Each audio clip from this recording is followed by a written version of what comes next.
The show on the road. Thank you all for coming. Pretty nice place. Thank you to Alexandria for letting us use the space. So just a couple of quick announcements. One, I wanted to share with you this event we just did on Tuesday where we had 35 VCs come down from Silicon Valley. We put them in a room with 30 companies for 2 hours, did speed dating. And after that, we went to the Giants-Padre game together. We watched the Giants crush the Padres, unfortunately. And then we went out to a downtown bar. So, 6 hours together with just VCs and companies. It's the kind of thing we want to keep doing here at the Venture Group and in San Diego.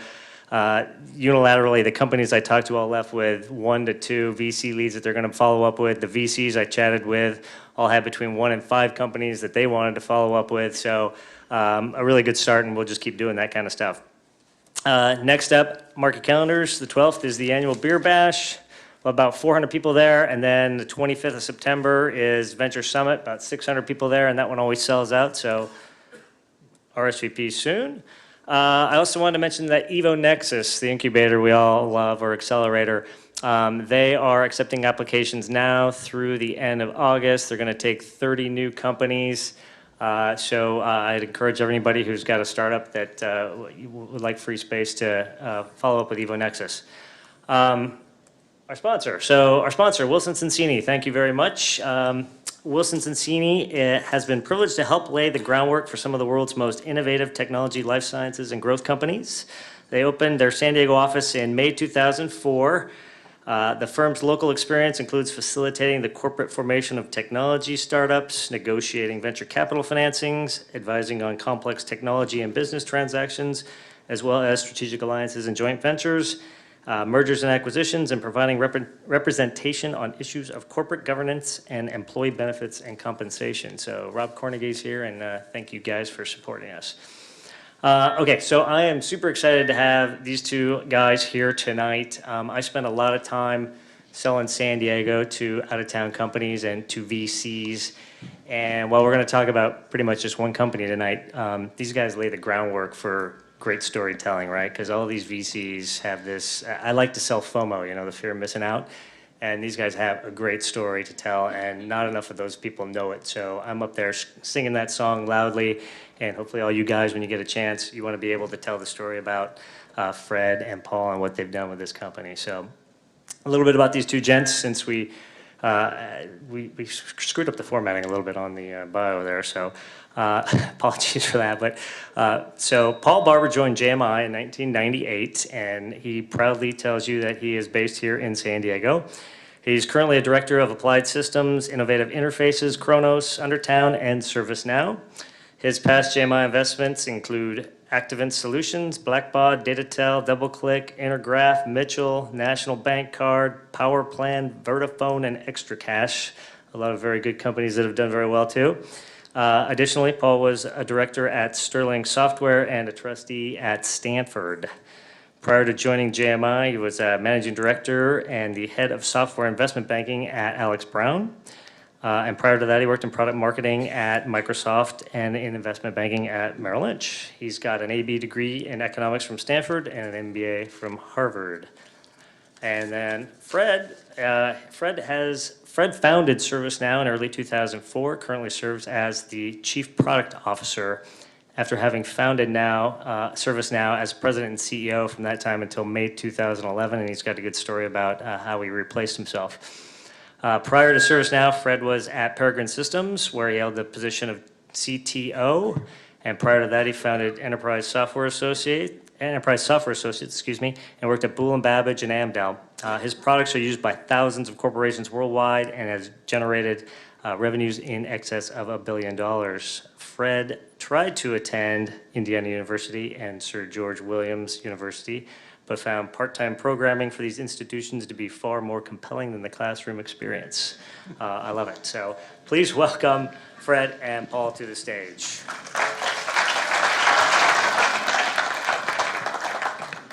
Thanks, everybody. Nice to be here. I'm Paul. This is Fred. Hello. Am I on? Yes. Can you hear us all right? We'll try to make this conversational and a little interactive, and hopefully have some time for questions at the end. So Fred, tell the group a little bit about your background, early days. Early days. I was a horrible student. I never got a grade. When I got my report card, I always scanned it hoping that I would get at least a C in something, because it was easier to take home to my parents. I was the kid, I don't know if you had one of these in your class, that was always staring out the window. I never really paid much attention. I didn't have many friends, but I really didn't care. I was, pretty happy, and, I didn't feel dumb or anything. I'm trying to make that noise. Thank you very much. I don't think when I got to be a junior in high school, I decided to quit. So I quit high school, and I had no plans. I had no aspirations. I thought that it'd be cool to be the assistant manager at the ARCO station, but instead I got a job at a machine shop in Newcastle, Indiana, and that, of course, always leads you to Silicon Valley. A lot of my childhood can be explained as 50 years later, I was diagnosed with Asperger's. At the time, they didn't have Asperger's, they just had beatings.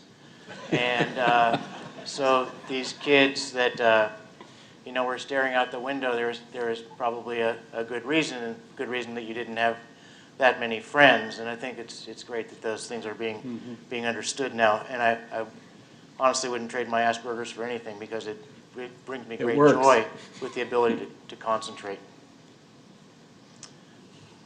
So talk about the early days as a programmer. Yeah, I brought some pictures. Let's see. So the pictures are here, yes. I was not in prison. This, in fact, is a company I worked for called Modern Fold Doors. And what we made was these accordion doors that you see in cheap places. And I worked in the bottom floor in the machine shop. And then one day, this machine rolled in, and it was wrapped in plastic, and it went into a room I had never seen before that had a raised floor. It was a Hewlett-Packard 2100A and C computer. And somehow, like a moth to the flame, I was drawn to this thing. And I kept trying to go into the computer room, but they wouldn't let anybody who wasn't a computer person even go in there. And so I stuck around late at night, because they worked late at night, and I befriended some of the people, and finally I asked for a job. And Dave Snook was the manager then, and he said, what kind of job do you want? I said, I can do what Tom is doing over there. And he said, oh, you mean you're a programmer? I said, yeah, I'm a programmer, that's it. So he gave me a book, and he said, if you can write a program tomorrow that solves this problem, you can have a job. And in Newcastle, Indiana, in 1972, I was one of the better programmers in a town of 26,000, but with one day of education. And I got this job, and as it has been the story of my entire life, I met a bunch of great people that really helped me, and that really, I guess we didn't even have the term mentor then, but they were probably mentors. One of the funny things was they were all they were very old people. They were probably in their 20s or 30s. And they would always go out at night to the bar, and they would take me, and I'm sure that the waitress just looked at me and said, that poor kid, I mean, that poor guy, like he looks like he's 16, you know? Don't know what we're going to do with him. And I met, I had a really interesting experience there that I think has taken me my whole career through. The lady in the lower left is a lady named Phyllis, and she was an order entry clerk. And I had the job of writing the order entry program for Modern Fold Doors. And one day, she's using the program, and she says, hey, kid, come over here. I don't know if you remember being 17, but at 16, 17, you have this unbelievable burden of being the repository for all human knowledge. And I had to go over there and talk to this old lady of probably 35 years old. And she said, watch what I'm doing. And I watched what she was doing. I said, well, you're using the order entry program. Well, watch closer. So I watched closer, and I still didn't get it. She said, here's what I'm doing. I'm typing the same thing over and over and over again. Can you just change your program so I can recall what I typed and not have to re-enter it? Well, okay. So I stayed up that night, got it done by 4 o'clock. 4 o'clock I went to Jack's Donuts because that's the time they serve the hot donuts. Came back, showed it to her that morning, and she cried. And so I'd never known that I could make a woman cry. That was great life experience. But secondly, it really taught me that, you know, customers really are very good at showing you pain points. And sometimes they're even excellent at showing you what the solutions are. So I probably won't get the chance to thank Phyllis personally, but I do thank her publicly every chance I get. So talk about your early days as a programmer. What language was it in, by the way? What were you guys? Well, I'm multilingual. I started off surprisingly in BASIC, but you know, then I went to assembler and IBM assembler, and then Fortran, COBOL, C, C++, Java, JavaScript. So it was an exciting time, but you know, one thing that's never changed, and my wife is here, and she would attest to this, is that I've woken up every morning since that first day and wanted to code, right? This is the thing that I wanted to do. And it's been just such a wonderful thing to discover this. I'm not so sure I might have made by now manager of the ARCO station, but you know, I really love programming, and I did go to Indiana University after this stint here, and I did get a job with the Dean of Economics. And he said I could work as many hours as I wanted for the princely sum of $3.50 an hour, and I managed to work about 70 hours a week because I could do that at that time, and I got a mathematically unattainable GPA of .06. And so that was the end of my college career. I've known Fred for 20 years, and he's used that phrase that he loves to program the whole time. And it just shows you people who find something they're passionate about makes work a whole lot easier. So talk, Fred, about prior to ServiceNow. What were you doing? Well, I read an article in 1973 about this fella, Gene Amdahl, who was really the father of supercomputing. He invented the IBM 7090 and 9090 and IBM 360 series. And then he started a company on his own to take on IBM. And starting a company to take on IBM was pretty much like starting a company to take on Microsoft, only IBM was really vilified at that time. And I thought, oh my gosh, here's a guy that's like the father of computing. That's him next to a machine that he built at the University of Wisconsin in the late 50s called the Whisk.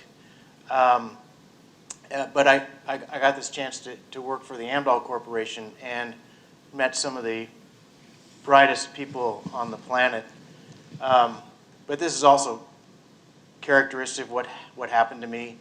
I got an interview. I was living in Montreal at the time, and I got an interview, and I went down for the interview, and I came back, and I didn't hear anything from them. And I was just crestfallen. I was crushed. And my girlfriend at the time she asked me, she said, well, did they at least pay you back for your airplane ticket? And I said, no, they haven't sent me a check. Well, why don't you call them? So I called, and they said, oh, we've been trying to get a hold of you. You know, we offered you the job, and you never accepted. I go, oh, geez. Well, I'll accept. Well, we filled it. Oh, God. So I was double crestfallen. Let me see if we can find a position for you. So I did. I managed to get a job there. And again, this is I guess this is, what do we have here? This is the machine that I worked on. This machine cost $4 million. And it had anywhere from 1 megabyte to 8 megabytes of memory. The megabyte of memory cost $1 million. And we sold a lot of them. The processing, the thing you see in the lower left is what's called an MCC, a multi-chip carrier. The little towers on it are actually cooling towers. There were 51 MCCs about this big in that machine. That circuitry now has been shrunk to something the size of your thumb. So that's the achievement that we've made since 1976. So after Amdahl, what happened? Okay, so at Amdahl, I had a good time because the term software hadn't been used yet, so it wasn't clear what this business was going to be called. And I managed to write with a couple of great friends of mine a couple of products. And they were software products, and they were being bought by people like United Airlines and AT&T and Ford and General Motors, and people really liked our software products.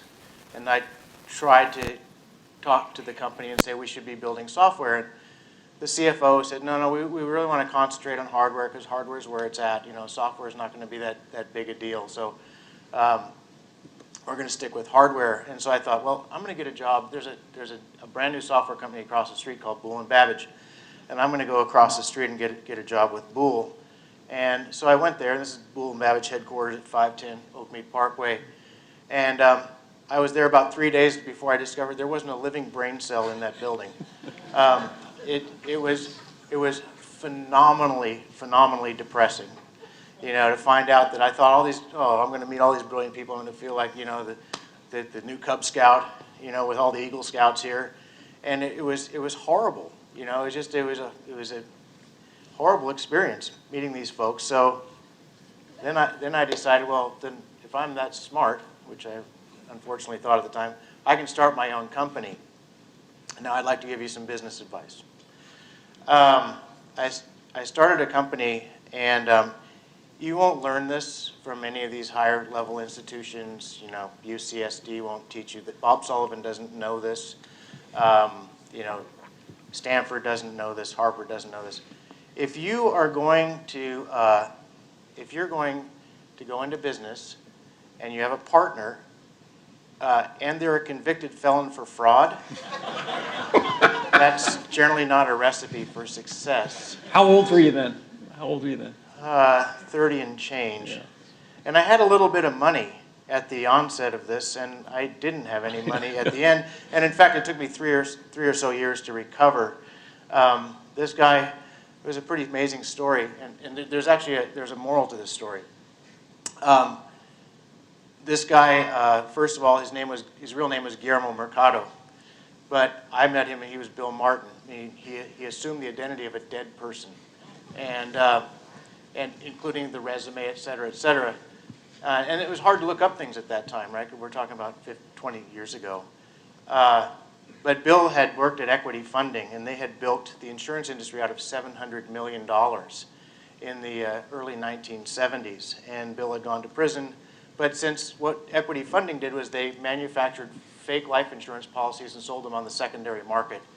And it was a big Ponzi scheme, a huge Ponzi scheme for the time. And I don't know what $7 billion in 1970 currency is, but it's $700 million. It's a lot of money.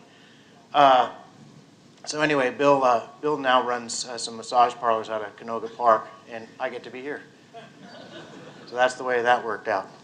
So prior to ServiceNow, what was your most recent work experience?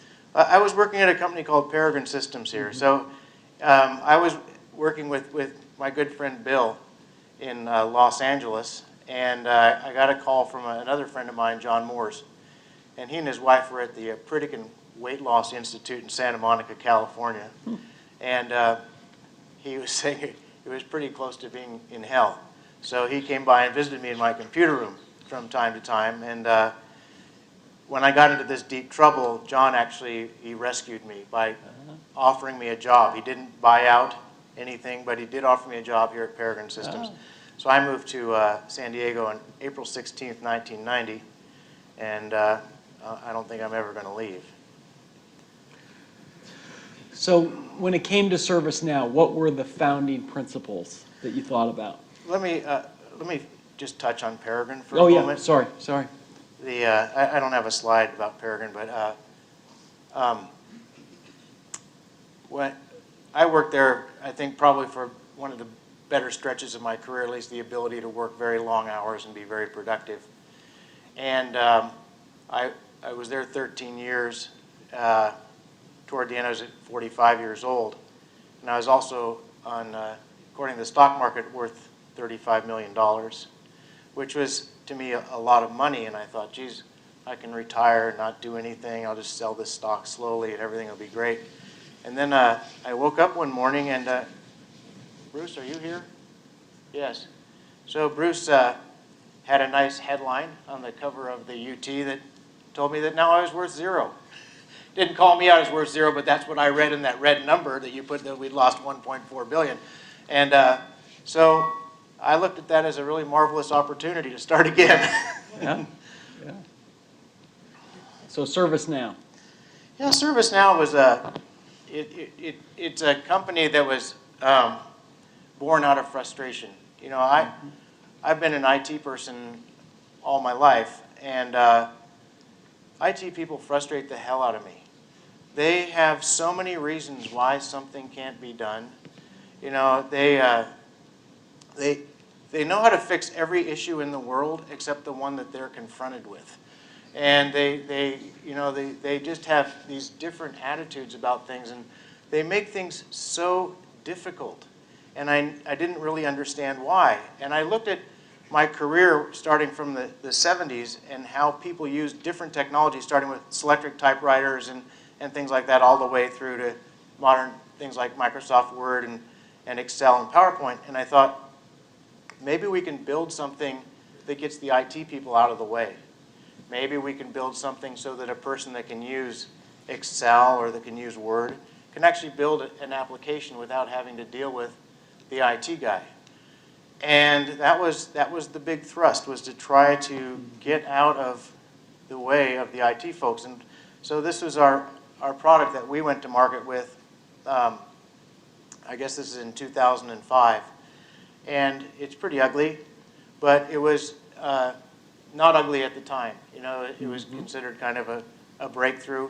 And really, people could. They could sit and create their own products, and people were pretty pleased with that. We did have pretty humble beginnings. This is myself and David Liu.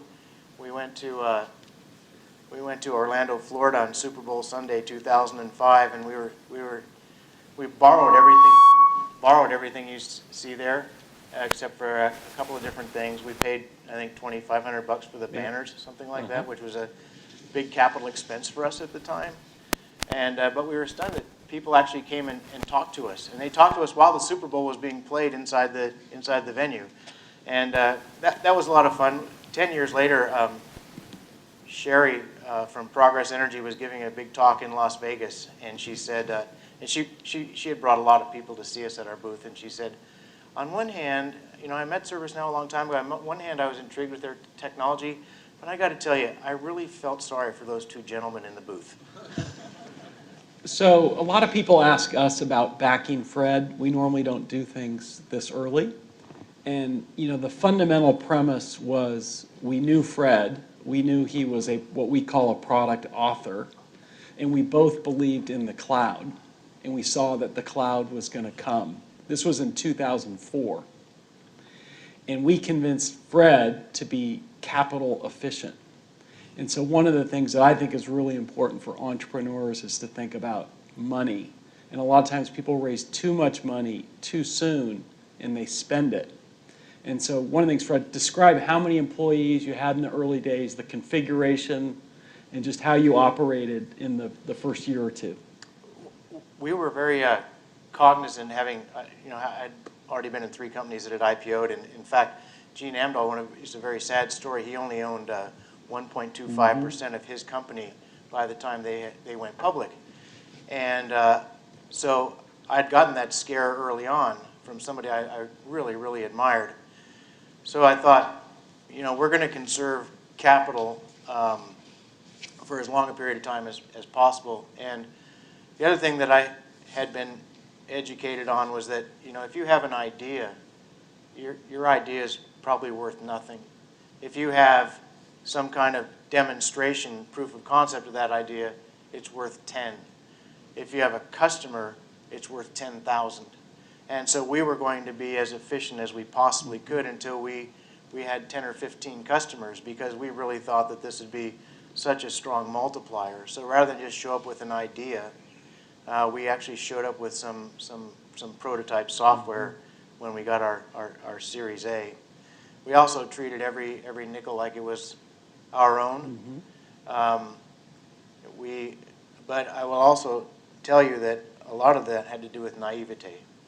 We didn't know that we were supposed to spend all this money. We didn't know we were supposed to raise a lot of money. Money was a lot harder to raise back then, I think, than it is now. But we were very, you know, very frugal. We weren't cheap. We actually paid people reasonable salaries.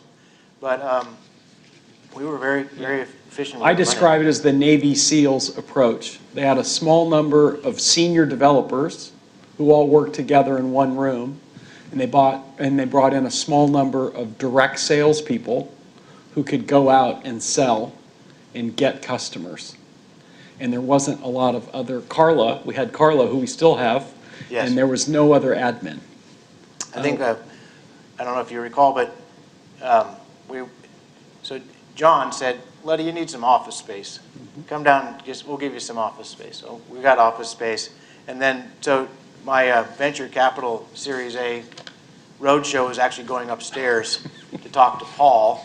And then Paul accepted and wrote terms and conditions. And then Paul gave us two things with one hand. He gave us our $2.5 million Series A check and a CFO to go with it. And brought us a great CFO, Andy Chedrick. He's a great friend of ours. But it wasn't clear to me as an entrepreneur that two things I think that I would have done significantly differently. Number one, that the CFO is very important at almost any stage. And number two, the most important thing you can do is recruit well. And I think we would have started an HR function probably a year or two in advance of when we did. I think we would have been a lot better off. Yeah, that's a good point. From a recruiting point Good perspective. point. Andy was at Enterprise Partners, and he was doing consulting. He originally came in as a consultant and set up QuickBooks for us. And at the time, he didn't want to take a full-time job. And we had to convince him that this was worth driving out of La Jolla every day all the way up to Del Mar. And it worked out pretty well for Andy. And taking out the risk, letting Fred focus on the product, not focus on the cash, was well worth it. A lot of times, entrepreneurs early on don't get a CFO, and they distract themselves, and they make bad money mistakes inadvertently. So what else? What went well? Lessons learned along the way? Well, I think, you know, one of the things that went extremely well is that if you remember Phyllis, we spent a lot of time with our customers, and we spent a lot of time listening to our customers. And this is a pretty remarkable thing. We had a small office off Stevens Avenue in Solana Beach that I said was nestled in a gentle grove of personal storage bins. It was a really, really crummy building. Really crummy. Does it go below Class C? But it was somehow below Class C. And we worked very hard to get Qualcomm as a customer. And Rodney Renolfson led the charge to get Qualcomm as a customer. He was inside Qualcomm. He was our coach. He was our mentor. He was our champion. And I went down there to give the demo that we were going to give to an audience about this size the next day at Qualcomm, and the demo fell flat on its face. And, you know, I felt like the kid that just didn't do his homework. You know, I felt horrible. I didn't know what to do. And Rodney knew that his reputation was on the line, and he sent me packing and went back. And we worked all night, made sure the demo was flawless. I came in the next morning at Rodney's office at 6:30 a.m., 2 hours before the demo was supposed to happen, gave the demo. It was flawless. Gave it to the Qualcomm people. we ended up getting a deal with them. And over time, we did a lot more work with Qualcomm. But then one day, and this is that day, a very cool thing happened. 5 Qualcomm people showed up in pickup trucks with barbecues on the back, and they threw us, the vendor, a barbecue because they said that we'd done a lot of good work on their behalf. And that just doesn't happen. The customer doesn't do that. And it's hard to tell the story now without getting a tear in my eye, because it just, we were very, very appreciative of our relationship with them, and they were so instrumental, and so many other companies like them, Deutsche Bank, UBS, Johnson & Johnson, were so instrumental in making the company what it is today, that we're so thankful, and for them to show up and say thank you to us was a really big deal. So 2 points there. One, what Fred solved is a really hard problem. And it's a combination of technology and domain expertise. And there are a lot of people who try to solve problems that aren't that hard.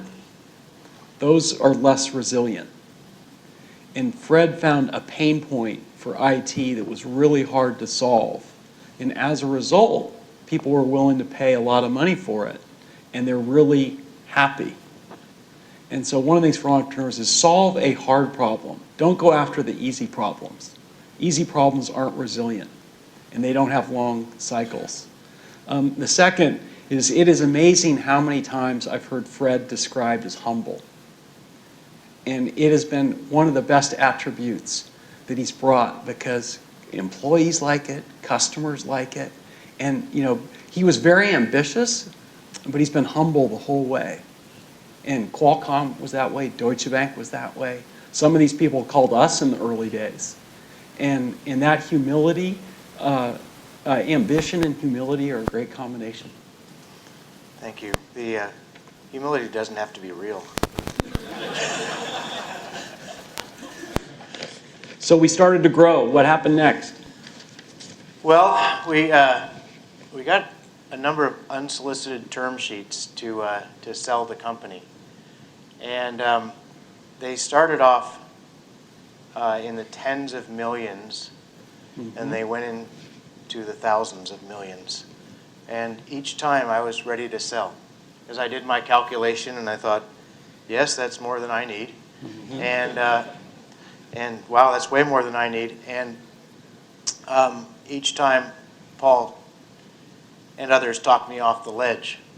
And they were really right, So I guess the lesson learned there is that don't be too greedy too quickly, because if you have something which is going to have longevity, to take an early exit would have been a huge mistake. It would have been, it would have been a $10 billion mistake to take any of those early exits. So, that was a big deal. So but I think one of the lessons to be learned was, and I think everybody that starts a company or that runs a company has to think about who they really are, what they really want to do, and what skills they really have to do the job. And we had a fellow on our board, Doug Leone from Sequoia Capital, who said, you have a decision to make, Fred. This business is going well, and we're going to be public within a year and a half. And you have to decide whether or not you want to be the CEO. You can be the product guy, or you can be the CEO. He said you can't be both.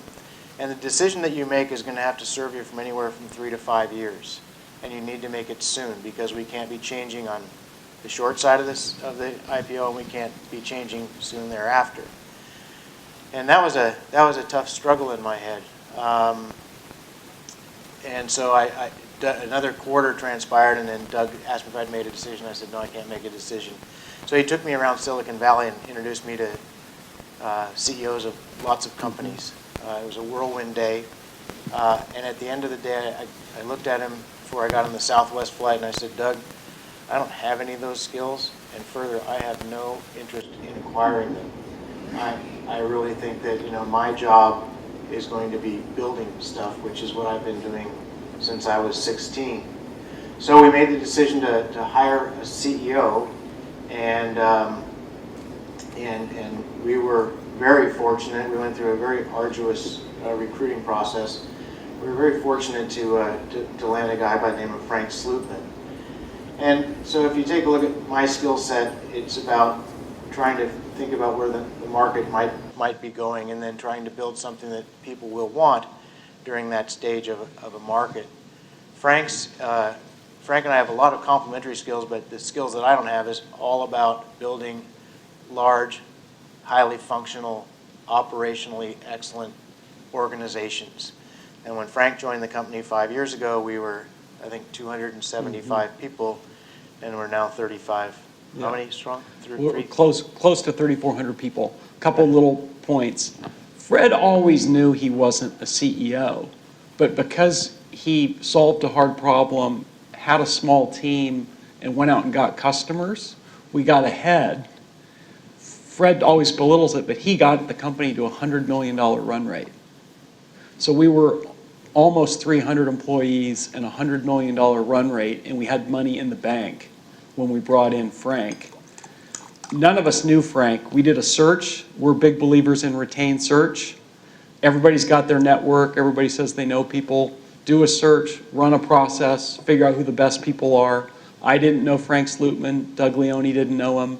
He met Fred and said, I want to be in business with this guy. And their skill sets are very complementary. They're very different people, but he respected the product author and the innovation, and he knew it was important to keep Fred. And they figured out there's some stress involved that's probably worth talking about, but they figured out how to work together. But remember, Fred got it to a $100 million run rate. So I think some stress involved is probably the best understatement of the night. So what happened was,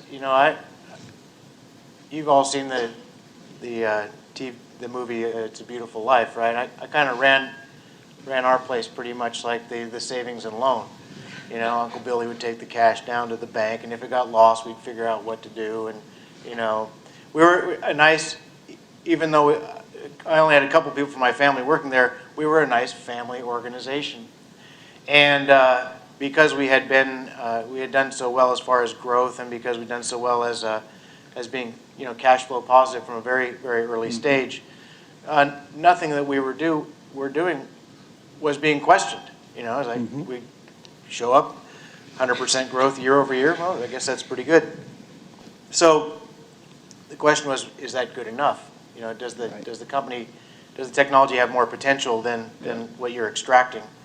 And I think had we not made the switch to get Frank in as the CEO, we probably would have peaked out at a couple $100 million in revenue, and probably then sold the company for a good amount. Yep. And that was never that just didn't seem like a good outcome. To sell when you're going down is just not. I don't think that's as good a feeling as selling at a bigger value when you're going up. So when Frank came in, he and I had some famous fights. Email's a great tool if you want to fight with somebody, and if you want to make sure that whatever you write down is going to be misunderstood, I highly recommend email. It's much more efficient for aggravation than texting. And for God's sakes, don't talk to somebody if you're going to have a fight. But what really happened was it now had to become Frank's culture that he was going to bring in. And our culture, again, was very collegial, but it wasn't really a culture of excellence in execution. I think everybody did well, but maybe they could have done better. And so things changed considerably. And I remember calling Paul, I don't know if it was twice. A lot. But I remember telling you one day, it's just not worth it, right? It's very, very difficult making this transition. I want out now. And your advice to me was, you're going to have probably the roughest 90 or 120 days of your career. And at the other side of that, you're going to be very thankful that you sat it out. That was his counsel to me, and you were right. Yeah. It was wonderful to be able to call you and tell you that, I used a lot more colorful words when I was talking to him, but that was the message, and it is very difficult. And Frank's a wonderful person. The point is that you can't have multi-cultures, right? You can't have two different cultures going on. And if he's going to be the CEO, he's going to be the CEO, right? You can't have a CEO who's kind of secondary to somebody else. If you want a president or a chief operating officer, go get one of those and tell them how you're going to run the company. Frank is a true CEO. I called Paul also about a month in saying that Frank had done more CEO work in the first couple weeks than I had done in the first 7 years. So I did recognize that great job that Frank was doing, but I'll tell you, it was very difficult. But if you look at the pictures up there, you'll see that Frank and I have been very happy. One day I told my wife we're going to go to New York for our anniversary, and I said, what would you like to do? Would you like to ring the bell at the New York Stock Exchange for our anniversary? She said yes. And then she puts on a red dress. I'm like, you don't wear red to the stock market, for gosh sakes. Wear green, please. So the transition for entrepreneurs is never easy. We deal with it a lot. And a lot of times the founder can't get their arms around changing roles. And it's well worth trying to do. And Fred is the innovator. I mean, he's a product guy. Frank is an operator. He's a leader. And they need each other. And the maturity that they both had to stay is what a lot of companies don't have. And Frank knew that in order to keep innovating, he could grow the company and run it, but the key's the product, the key's that innovation. And so for you and your businesses, those are complementary roles. You got to get through the periods of stress. And the thing I've learned from Frank, I've learned a ton from him, is he focuses on what is not, he goes in a room, figures out what the biggest problem is, and then spends all of his time dealing with that problem. And that's very different than a founder collegial, culture. And it's very stressful. But it's also how you solve problems so you can scale. And we all learned a ton from Frank and the team he brought in. But Frank has always respected the innovation, and they've really been a terrific team. And in JMI's experience, we've never been able to keep the innovator this long. So just take 1 second. Describe today what you do in your setup, because it's kind of interesting. Yeah, my setup is, we call it a startup inside a large company. And I sit at a table with 12 other people, and we have 4 rows of those tables, and we're the user interface, user experience group for ServiceNow, and we write code all day. We take our jobs very seriously, and we never take ourselves seriously. It's a very fun environment for me because, we have all this poetic license to go out and look at new technologies and try to figure out if it's going to make our customers happy, and we really are not burdened by a lot of the other things it takes to run a business. I will say one of the great things I learned about Frank, and this is very different than me, I asked him, I said, all this stuff you've gotten done, in the first 6 months, how did you get all this stuff done? And he said, well, it's simple. I don't do anything, Fred. I just find other people to do things. Yeah. That's the job that I have as a CEO. And that's very different than me, because whenever I see an issue, I feel like I got to fix the copy or. And I would echo his comment on HR. One of the first things Frank did was brought in his HR person from Data Domain, and they created a hiring engine that enabled us to scale. We were growing 100% year over year, and he said we weren't growing fast enough. And we didn't have the skill set internally or at the board to do that. And world-class HR people can really pay for themselves quite quickly. Fred, you love innovation, and we've talked about this a bunch offline, so it'd be fun for you to share some of your thoughts on innovation with the group. Yeah, so innovation's a pretty simple thing, right? You just have to find a problem, you have to find a solution, and then you have to tell the world about it. Unfortunately, the issue with that equation is that everything has to be done exactly right at exactly the right time. And so it is very hard, I think, to bring any kind of meaningful innovation to the marketplace. And I'll just show you some examples here. You know, in 1976, my friend Joe Tumanero had that watch in the lower left. It's called the Casio Data Bank, and it had your addresses in it. It had told time. You know, it had phone numbers that you could keep in a contact list. Unfortunately, the screen was unreadable, and you had to type using a toothpick. So, you know, that's not going to replace the watches of today. And you look at the thing in the upper left. That's a telephone. Now I'm going to describe this phone for you without having seen the picture. It's a phone, but it has a computer in it, and there's only one key on the entire phone. Everything else is soft programmed into the display. It was called the IBM Simon, and it was around in 1976 also. What they don't show you is that that's probably Kareem Abdul-Jabbar holding that phone, because the battery was about this thick and lasted about 4 minutes. And the other thing is that even though the screen was completely programmable, it was not viewable by human beings. It was such crummy technology. So here's people that thought of, you know, we need this solution to this issue, and they brought things out way too early, or it was just way afield of what the market wanted. So, creating innovation, I think, is actually quite difficult, and getting it right at the right time. I know that I've done quite a few things in my life that were at the wrong time, and then later on somebody does it. And how many people had built a cool small camera like the flip camera, and only Nick Woodman thought to glue it to his head, right, and make GoPro, right? So for 30 years, people have been building small cameras. All of a sudden, Nick glues it on his head. He's a multi-billionaire, right? That's the way it goes. It irritates me too. My son is 7. He will never understand what some of these things are, but he'll never know the relationship between a pencil and a cassette. He'll never figure that out, right?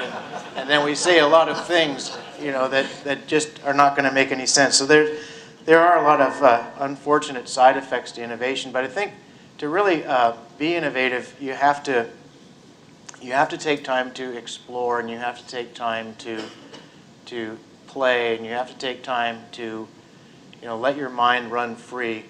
And you'll hear this from person after person about where innovation really comes from. Dr. Land and Steve Jobs got together a long time ago, and they agreed with each other that there in fact was no innovation, no real new ideas, that there was the observation of different things that could be repurposed into new markets to create new ideas. And in fact, Voltaire, during the time of the Bourbons in France, even said that this whole notion of innovation is really the recreation and the repurposing of existing ideas. There's a phenomenal quote there by Jobs about how he didn't really do the innovation, he just continued on. And then, this is one of my, Bruce knows this is one of my favorite quotes. Pablo Picasso, good artists copy and great artists steal. What does that mean? Well, copying, you're obviously going to notice if your work has been copied. But stealing is the whole notion of, wow, there's a really good idea. So I might be walking through an airport and see an idea that's in a completely different market space, and then appropriate that to solve a problem in the IT space. And I think this is where you see, these marvelous ideas that you can reappropriate and then make into just great innovations. So innovation comes from, I think most of the innovation in my life has come from markets that I was not in. So in other words, if I'm working on something, then I will see something in an adjacent or even a market that's several segments away, and think, well, that's absolutely applicable to what we're doing here. And so I do think that it's a great quote by Picasso, and I think that you see people like Jobs and Voltaire and others, Dr. Land admitting that, okay, we just had this different way of looking at the world, and that's where innovation comes from. But that whole notion of getting just the right technology with just the right market appeal, with just the right economics, having that Venn diagram have significant overlap, I mean, that's really, really difficult. There are so many people that invented what was the Apple computer before Apple. different people like Doug Engelbart and different Alan Kay at Xerox PARC that never really even got credit. People don't even know who these folks are, let alone get all the money, et cetera, because they just missed one part of that equation. Well, also people get tied to their, companies get tied to their installed base. People get tied to their mindset. One of the things I respect about Fred was, enterprise software has historically been really forms-based, like that original ServiceNow slide he showed. We all grew up with Excel and Microsoft Exchange, and early on, 5 years ago, Fred said, we've got to change our whole interface. People expect Google and Apple at work. We have it at home, we need it at work. And that's taken several years for us to do at the company, but I think we're making progress. Yes. And that's also just forcing yourself to get out of your comfort zone and bring it into your workplace. Yeah, there was a question earlier about acquisitions too, and one thing that's very difficult is as a culture builds over 10 or 11 years, it's very hard to get that culture to do anything different. And so bringing innovations out, oftentimes the biggest impediment to innovation is inside the company, not necessarily market forces that are saying, we're not ready for you. And so I think you have to be acutely aware that you're going to have to do a lot of selling inside the company to get new ideas out.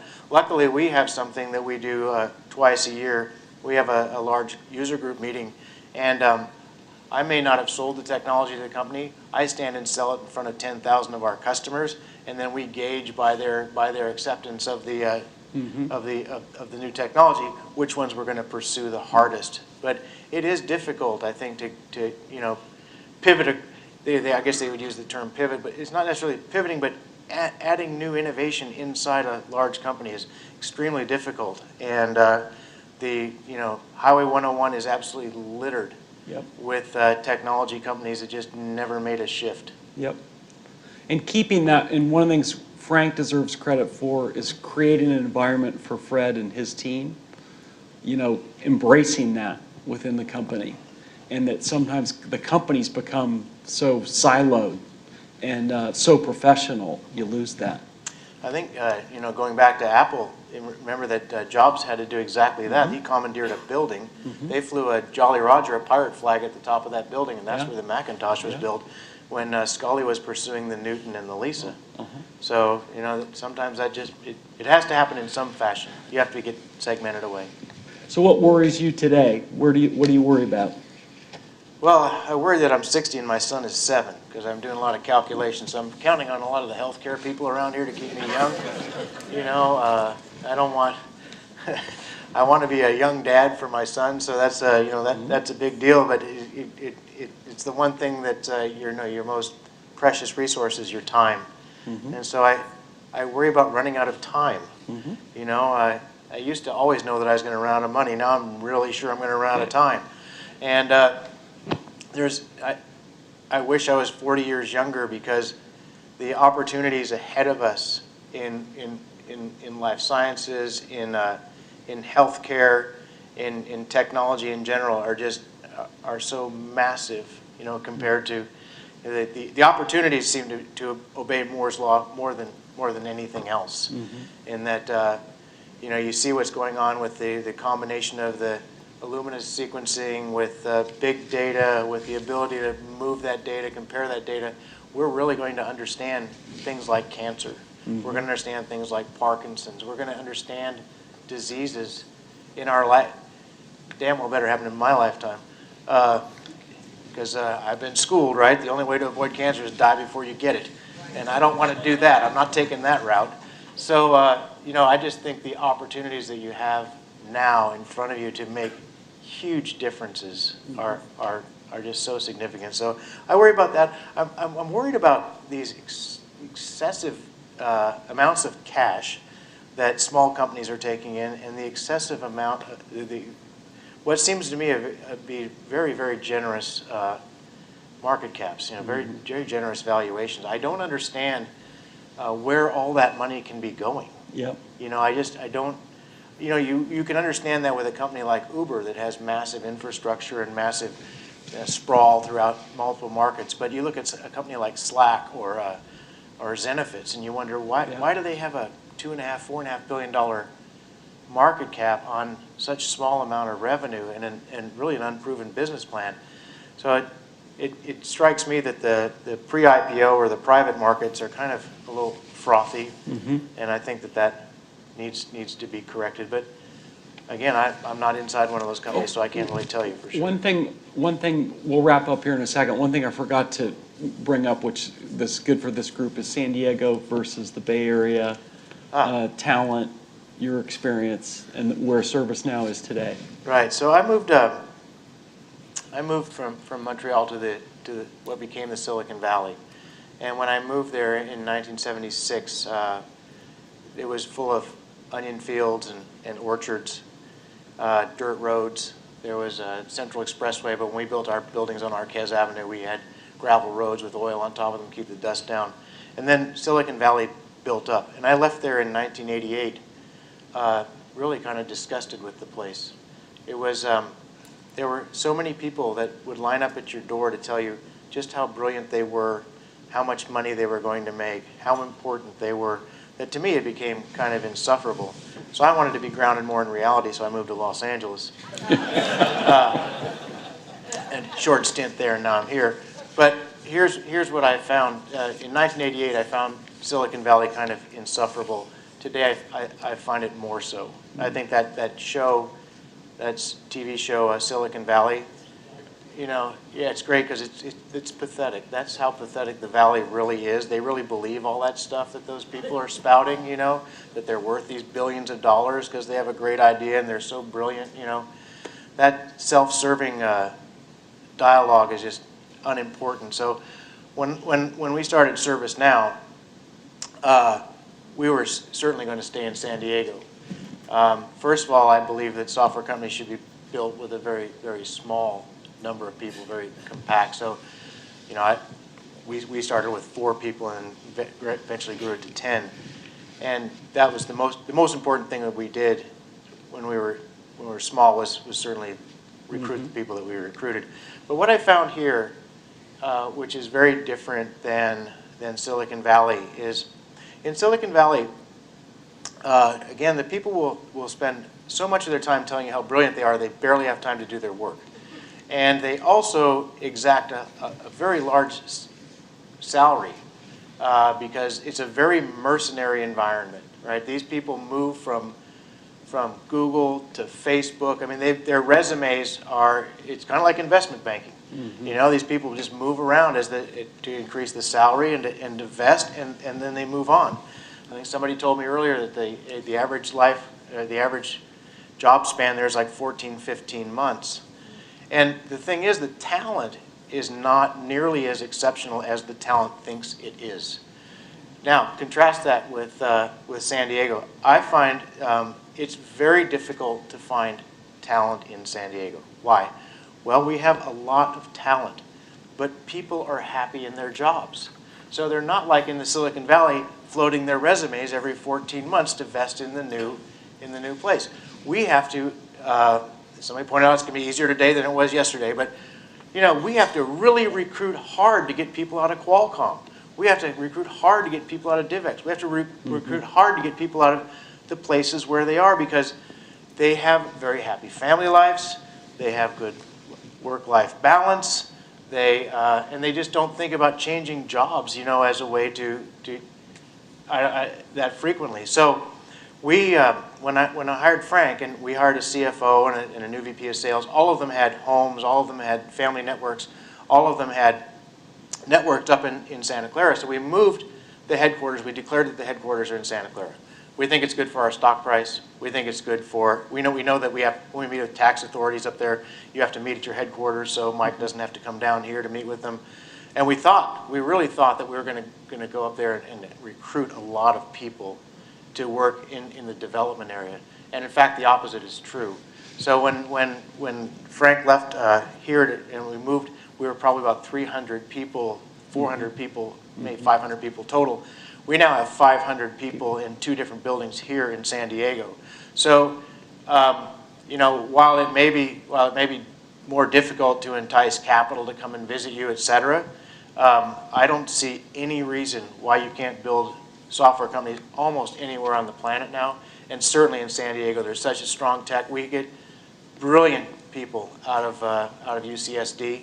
You know, we get great interns that we make into employees. So I love this. I love this area for many reasons. I've lived in 5 different countries: Paris, Geneva, Rome, Montreal, San Francisco, Los Angeles. Here, we're here to stay, right? So I know we're running a little bit behind. Yeah. This is awesome. So can we do like a question or two, anybody? The reporter in the audience. So I think the question of the hour is why did sell at these offers, because that's what we see over and over again in San Diego. Is somebody selling their company for $100 million and going to retire in Rancho Santa Fe. And unless, like the example of Qualcomm, they were fighting this huge battle over technical standards, and they had to keep going to prove that their standards work better. So my question, maybe it's more for Paul. Why did you turn down these repeated offers to sell this company? Why did you? Well, we believed in the opportunity in Fred, but what we had the right setup. Because we were capital efficient, we only put $7 million in the company. And then we bought some stock from Fred, and then later on Sequoia bought stock from Fred and other early employees. So we were in control of our own destiny, and the company made money.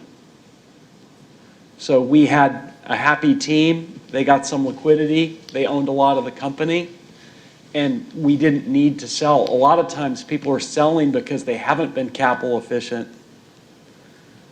The people aren't happy. They don't have a choice. And so again, it gets back, capital efficiency. You can control your destiny with capital efficiency. If you're not efficient with capital, you don't control your destiny. And we stayed aligned with Fred. And that's also what happens sometimes is companies that raise too much venture money over too many rounds, you have people with different interests, they're not aligned. So the easiest thing to do is take that offer when it comes in. So it wasn't a matter of trying to get this evaluation would be. We always had a number that was in excess of the number that was offered. There were a couple people who had a clear shot, and we could have sold it for $400 million, and they didn't hit the number. We could have sold it for $1 billion, and they didn't hit the number. And just kind of, we had a bid-ask spread and the whole way along. But because we were profitable, capital efficient, and had a good team, we were patient. One more. That's good. All right. Well, thanks very much for being here. Pleasure. You mentioned that in the transition of bringing on Frank, there's a new culture there. So can you speak a little bit about the elements of the culture that you built, that you retained, that you're most proud of? Yes, I think we retained the most important parts of it. First of all, we do believe customer comes first, right? We would do anything. We threw economics aside to make sure a customer was happy, because that to me, this whole business thing is really a popularity contest, and if I have an unhappy customer, I'm going to be crushed personally. Secondly, we told all of our folks that they should be confident in their job and in their technology, and never arrogant, right? So and that's what happens when companies become very successful. They tend to get this arrogant hubris that creeps in, and it's really off-putting. Third is we told our people that integrity is the thing that you must protect most.